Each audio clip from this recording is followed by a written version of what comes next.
Ladies and gentlemen, please take your seats. It's so very important to have a knowledge of our history, and if you're within the sound of my voice, that must mean you are in the seats with once more.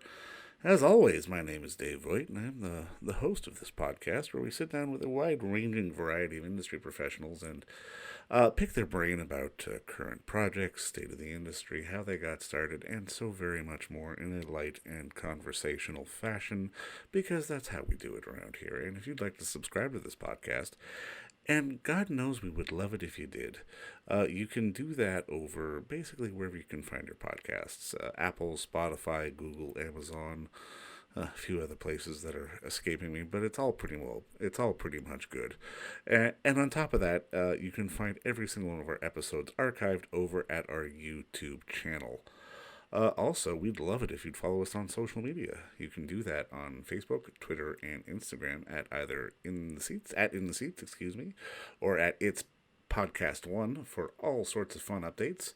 And finally, and most importantly, please pay us a visit over at intheseats.ca for all the latest and greatest movie news reviews from the world of TV, cinema, and beyond. We got a hard-working team who's cracking away 24/7, and they will certainly appreciate you coming by and having them recommend something for you, because that's kind of what we do. But on this episode, we got a good one. We got an interesting one. We got a little historical. We got a little... well, I don't want to say political, but we delve into the history of a very interesting man. It's a film called The Judge, Character, Cases, Courage, and it is a profile of Judge Robert R. Merhige Jr. And it's available on various platforms now, and it goes back to it gives us his history in the Supreme Court, and it really takes a look at sort of the importance of some of these people who do sit on the Supreme Court, and it sort of tracks all the decisions he made and some of the decisions they didn't make. And again, it's one of those stories that his name, like the name of Judge Robert R. Merhige Jr., isn't necessarily one that's going to ring off the tongue or people's tongues and minds when you in the history of the Supreme Court. But he's a guy who did quite a bit, and it's a really interesting documentary from the American Documentary Film Fund, and it's on iTunes now, and I believe a few other places. But we got the distinct pleasure to talk with director Robert Griffith and producer Al Calderaro. Excuse me, sorry if I pronounced that wrong, but we talked about the sort of the inspiration for the film and getting it going, and I mean, and the kind of research that you have to do, especially when you're doing a documentary like this, and sort of the challenges therein. They were both really interesting guys, and I think we had a great talk, and I certainly hope you enjoy it. All right. Well, now, obviously, first off, just congratulations on the film, and I mean, it's one of those things. At least personally, like, I always enjoy stuff like this because it feels like it's delivering facts as opposed to sort of trying to hit us over the head with any kind of sort of political statement or that kind of thing. It's very much based on this is who the man was and this is what he did. Can you walk me through, I guess why you decided to make the film? What was sort of the kickoff to sort of tell his story, the judge's story, as it were? Yeah, well, Al brought the idea to me, so I'll let him start off with that answer. Yeah. Yeah, I had known the judge's son for a number of years, and then moved into an office building that the son owned. And somebody asked me why the judge was famous. I told them what I knew, and then that got me interested in studying more about him because he was just a very interesting character. So the more I read, the more I learned about him, the more I realized that this would make a great documentary, because it was this sort of American hero in a way. Somebody, and as I mentioned in one of the other interviews we did earlier, he was a Frank Capra character, and sort of from that generation.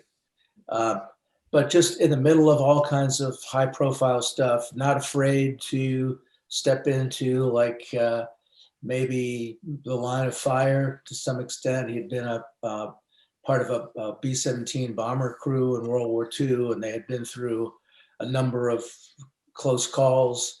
So, being in court maybe didn't seem, that threatening to him. And he had also been a trial attorney, a criminal defense attorney. So he kind of liked the action. And the district courts in the federal system are the only trial court. All the other courts are appeals courts. So it's the only place where you have a jury. It's the only place where there's back and forth between the sides in a kind of contentious manner. And he kind of liked that. He liked the action. And it's also where justice happens. And it's also where many people, it's their only opportunity to actually interact with the government in action. And he loved the law. He loved justice. He always had to figure out the fair thing. And he also was interested in protecting the rights of the little guy, as he put it. And the courts are where that happens. And so he was sort of made for the job, and he loved it. And that's how he saw himself. He didn't see himself as a hero or doing anything extraordinary. He just saw himself as doing his job. And loved the law, loved the Constitution, loved America. Again, sort of, Frank Capra, Mr. Smith goes to Washington kind of thing. So that was the thought. And then I thought it would make a great documentary, and I started trying to find a director who hopefully would think it was a great idea too. And then somebody pointed me to Bob, and Bob thought it was a great idea too, and he thought we could get it done. So I'll let him pick it up from there. Yeah. When Al called and introduced himself to me, told me what he was thinking about,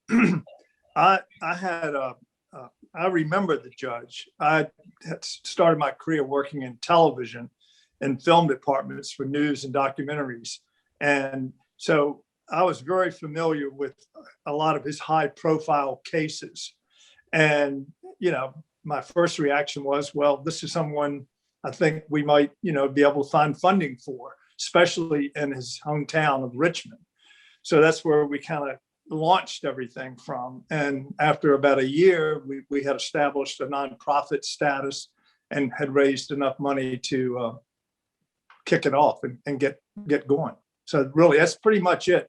His reputation was big enough for me, and the cases that came before his bench, that I really thought we could tell a good story. And I think that happened. Now, I'm always kind of curious, especially with documentaries like this, how do you ultimately sort of boil down and sort of figure out the structure? Because, I mean, even by going through his life, like, as much as I felt like I got everything I needed, at the same time, it was like, this could have been a 4-part miniseries. This could have been an extra hour. It could have been an extra 2 hours. How do you sort of boil it down to the structure of getting in and out in an hour? Well, if in the editorial process, the way I've worked for nearly 3+ decades is, as the material is created, as we go into the field and we interview and we find archival material, I don't let it stack up in the edit room. I immediately start reviewing, going through the process of pulling selects, creating bins, and it pulls you along as you go. I mean, you're telling a story of someone that's no longer with us. So you're having to find a lot of people that can help tell that story, and a lot of archival material. And it just sort of grows out from that. For me, documentaries, I think they can get out of control very quickly, because yes, it could have been a lot longer if we had a bigger budget, and bigger budget would give us more time. And that could have definitely been the case. But working within your restraints, if you will, there's got to be, some brakes put on here and there, or else you'll go over the cliff. You'll end up with a film that's kind of half done, and you're out of money and you're out of time. If No, and that could, you're absolutely right. But I mean, I've always been curious about the balance because I mean, obviously, on one end, you can limit the amount of interviews you shoot or the amount of subjects you talk to, but you can never sort of limit the research.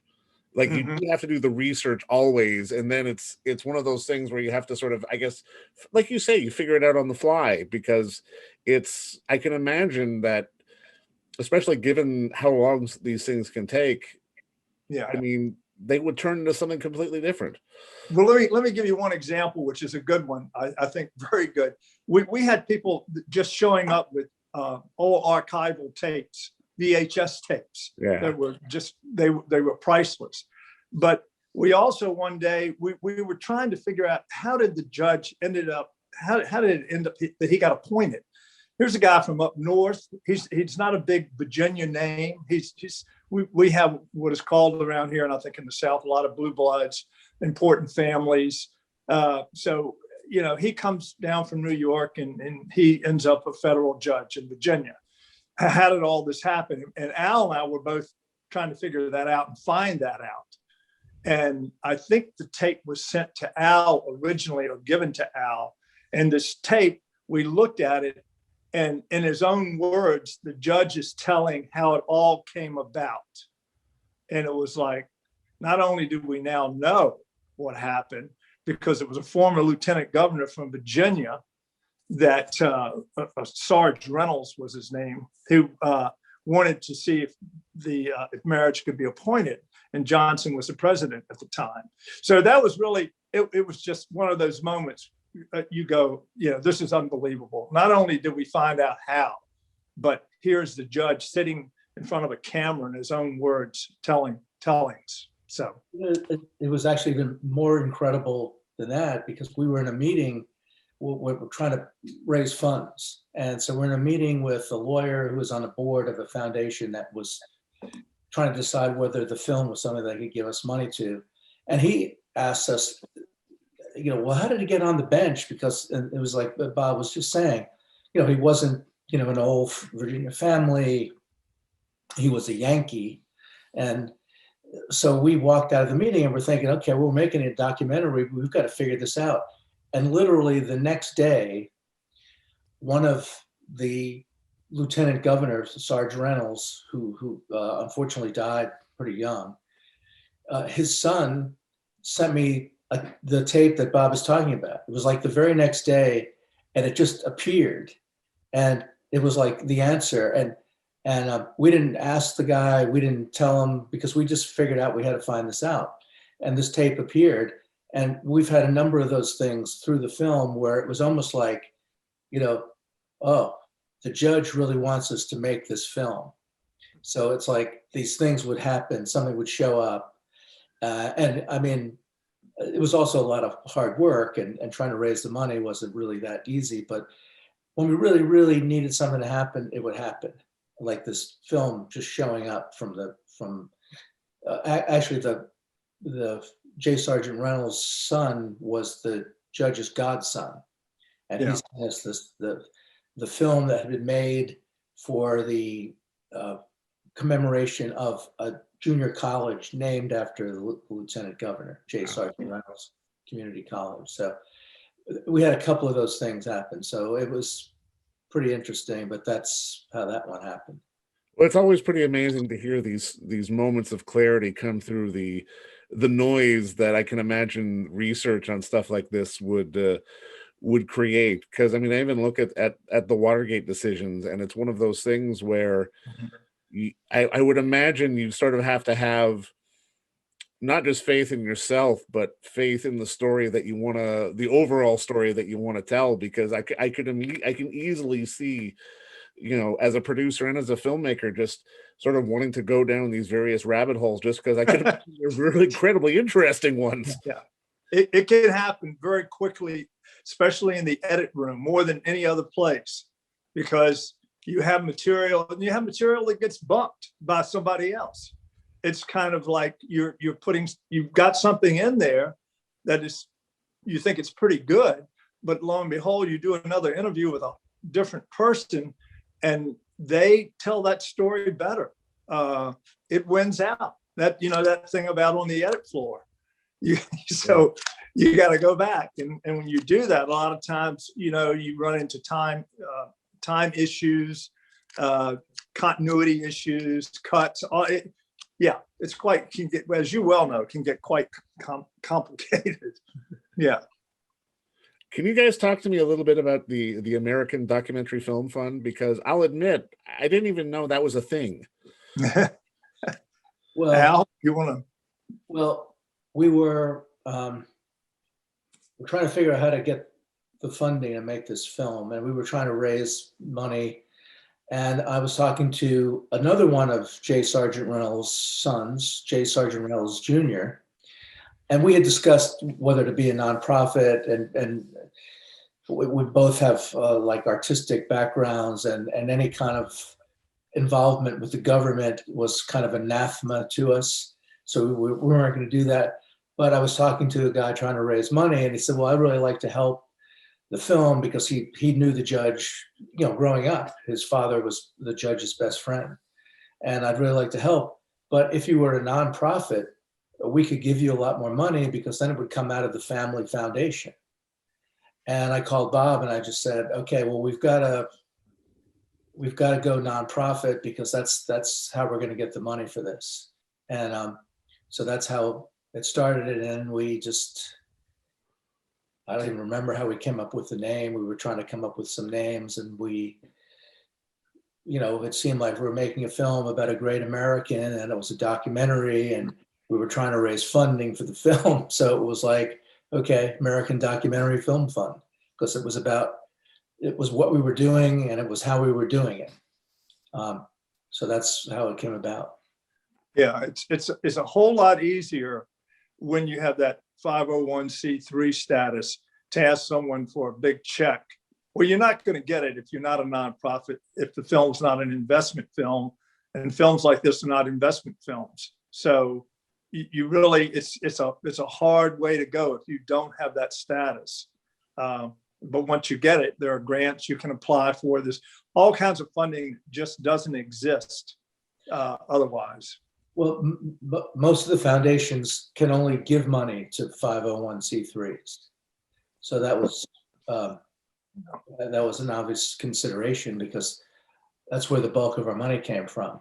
And we even got money from foundations that don't typically fund films, in large part because of who the judge was, but it was because it was a story that also, fortunately, a number of the board members on these foundations were lawyers. And it was a story that they wanted to tell because they all knew the judge, they knew who he was. So they wanted the story to get out there. So, but, the nonprofit status was essential to getting the funding. It was the only way it was going to happen. I'm curious from both your perspectives, how do you think just sort of the shifts in technology that we've had, especially when it comes to filmmaking and content delivery, because for something like this, like if this had been made 10 years ago, it feels like it would have been sort of shoehorned into sort of the POV slot on PBS, and some people would have watched it, but then it would have been forgotten. This way, it gets out a bit more directly and a bit more to, I would say, it's probably a wider audience than maybe it would have in years past.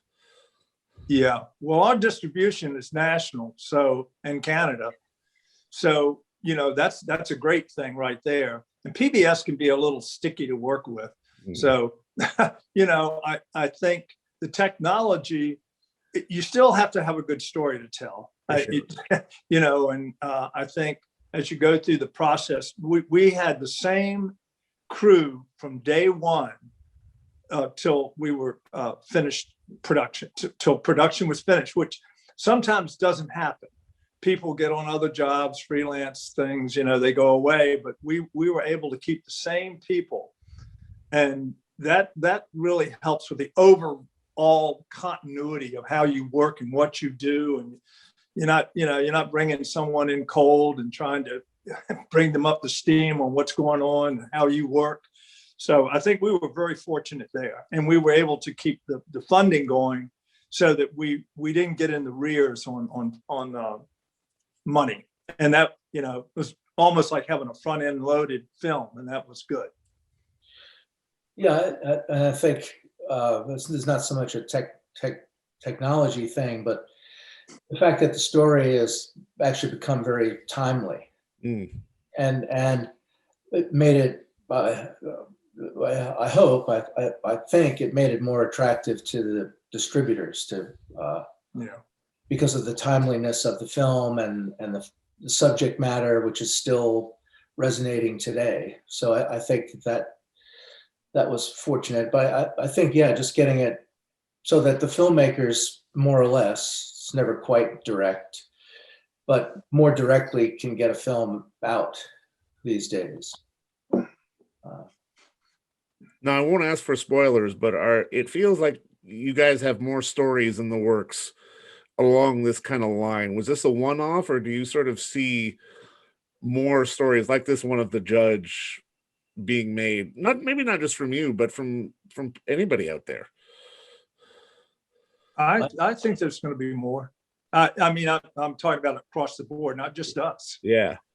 I mean, we're in some serious, challenging times, and challenging times really, I think, brings storytellers out. It can also get crowded. The intersection can get, a lot of the stories aren't equal, and a lot of the storytelling methods aren't equal. So, I mean, I've looked at a lot of documentaries that I wish the people had slowed down and taken more time. And that happens. I think sometimes it's easy to jump on the bandwagon of a period topic, and Sure. It takes time to research it and do it right, I think. I also think that documentaries are much more popular now Yeah. than they were several years ago. So people actually look for good documentaries. They're looking for documentaries to watch, especially if they've been sequestered for 8 months and running out of stuff to look at. So I think documentaries are the profile has been elevated. And so if you've got a good one, you've got an interesting one, you've got a much better shot at people actually watching it. And so we hope that's the case with our film, which we think is a good one and has a compelling message. So we're hoping people discover it. No, and I mean, you know what? I think you're both absolutely right, because it is one of those stories that it does draw you in, because at least from a historical standpoint, like, I've always been fascinated with history and what has happened and how it informs what will happen. I think this does that quite well, but also at the same time, to your point, Bob, just it's one of those films that it avoided being sort of one of the cottage industry doc. It was really sort of very honest and very earnest about who this man was and the important decisions that he made. And I think it's a fantastic little film. And I just want to say congratulations to you both. And thank you so much again for the time today. This was fascinating. Enjoyed talking with you. Likewise. Thanks again, guys. And don't forget to visit our friends over at Bay Street Video for all your DVD, Blu-ray rental, or purchasing needs this summer, as they are still open for curbside and some mailing delivery as well. Over at 1172 Bay Street, Toronto, Ontario, Canada, you can give them a call at 416-964-9088. That's 416-964-9088. Or send them an email at baystreetvideoto@gmail.com for any of your DVD and Blu-ray needs.